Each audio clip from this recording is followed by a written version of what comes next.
the more you hear about these quote-unquote peace talks between Russia and Ukraine, the more you realize Zelensky is not serious at all about achieving peace. Like, first of all, my man said he wants an unconditional 30-day ceasefire as a step towards ending the war. Now, what idiot in their right mind would believe that Zelensky would use this 30 days to take steps towards ending the war instead of upping his military power and allowing NATO to give him more money to continue this fight with Russia, because that's the pattern they've shown us, and Zelensky has not budged on any of the requests on Russia's side. Not to mention, Starmer has already mentioned that if there was a 30-day ceasefire, that it would be the job of the EU to shore up the Ukrainian military. And if you really wanted to end the war, you would just come up with steps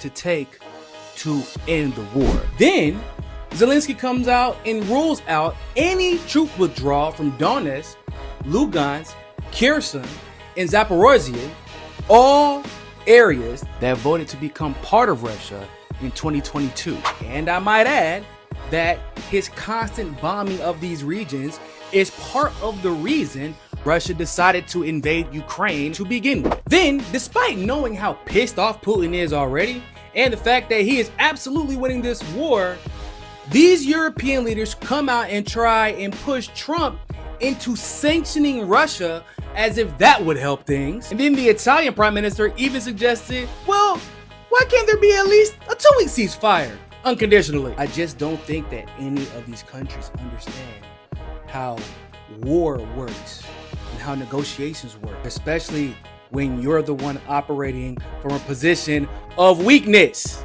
You're operating from the weak position, y'all. All of this while NATO is actively building a base in Romania, the largest air force base in all of Europe, with the very specific goal of trying to beat Russia, or rather specifically to help Ukraine beat Russia. I just think it's time that we all accept Ukraine, nor NATO, nor the EU want this war to end.